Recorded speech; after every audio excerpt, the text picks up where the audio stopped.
नमस्कार मैत्रिणींनो, तुमचं स्वागत आहे माझ्या यूट्यूब चॅनलमध्ये।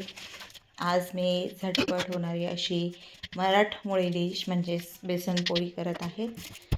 जर टाईम आपल्याकडे कमी असेल, लवकर आपल्याला काहीतरी करून खायचं असेल तर आपण ही डिश बनवू शकतो। खायला पण चव खूप छान लागते आणि बनायला पण लवकर होते। त्यासाठी मी सगळी प्रिपरेशन करून घेतलं, जसं की बेसनाला लागणारी मिरची, कोथिंबीर आणि थोडासा लसूण खोडून घेतला आणि जितके लागेल तितकं बेसन पीठ चांगलं फेटून त्याच्यातले गोळे वगैरे फोडून पातळ असं मी बेसन पीठ भिजवून घेतलं। आता कढाई ठेवते फोडणी देण्यासाठी। त्यात 2 पळ्या तेल ॲड केलं। तेल चांगलं गरम होऊ दिलं आणि तेल चांगलं गरम झालं की त्याच्यात जिरे मोहरी टाकली। जिरे मोहरी तडतडली की त्यात लगेच लसूण टाकून द्यायचा। लसूण छान लालसर असं तिला तळला गेला की लगेच मिरची ॲड करायची। मिरची पण छान तळू द्यायची बेसनासाठी।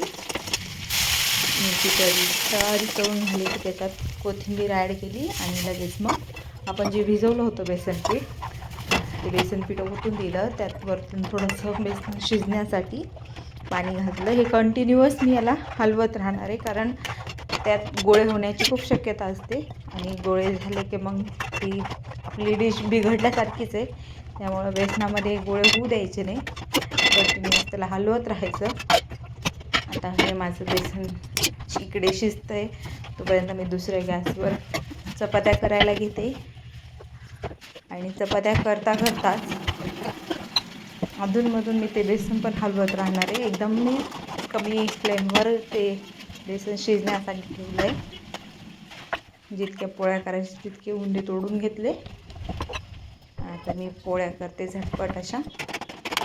इकडे अधूनमधून बेसनाला पण हलवते आहे। तुम्हाला जर माझे व्हिडिओ आवडत असतील तर प्लीज व्हिडिओला लाईक करा, शेअर करा आणि चॅनलला सबस्क्राईब करा।